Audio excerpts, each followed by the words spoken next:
Breaking Gulf News. Santa Catarina Pinula, Guatemala. Guatemalan officials weighed what to do with the site of a massive, acres-wide mudslide that might still hold hundreds of bodies and a surrounding area of largely untouched homes that has been declared uninhabitable. Simply too vast to excavate fully, there may come a point as in the past where officials simply end digging efforts at the site and declare the area where the unrecovered bodies lie a de facto graveyard, their buried houses becoming their final tombs. Officials are also considering what to do with residents of the Cambray community on the outskirts of Guatemala City whose houses escaped Thursday's massive landslide but whose neighborhood has now been declared uninhabitable by Guatemala's National Disaster Reduction Commission, known as the Conred. "They told us they have to get organized, they have to buy land for us," said Clara Elena Solorzano, 40, who had lived in the neighborhood for 17 years in a house built by her husband. "Also that they're getting money together to buy us homes, but nothing concrete."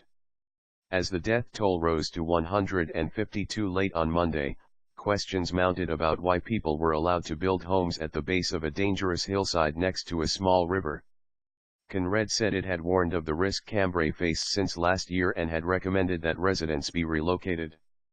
But Solorzano and 26-year-old Sonia Hernandez, who had 10 family members displaced by the landslide and 5 from another house missing, both said they were never warned of any danger. "If we had been warned of the danger we were running we never would have bought in the neighborhood," Hernandez said. "We practically bought our own tomb." Many Cambray residents were staying in shelters. Some 187 people waited on cots inside the Salon Municipal, an auditorium the town usually employs for events and parties.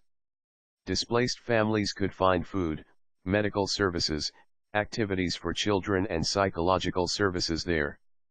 Most people there were homeowners, and said they built their homes with all the proper permits.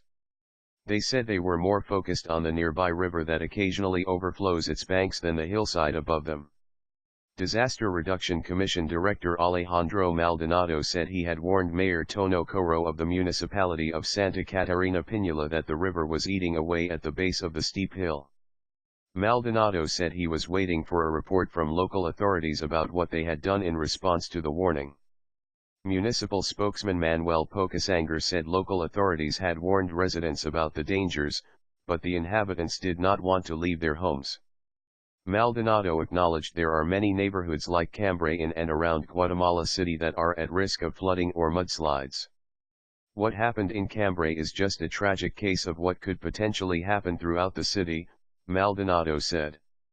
On Monday, backhoes continued to remove thousands of tons of dirt from the mudflow with practically no hope of finding anyone alive and increasing difficulties in rescuing whole bodies. Emergency Services Coordinator Sergio Cabanas said 5 more bodies had been uncovered. About 300 people remain missing, according to some estimates.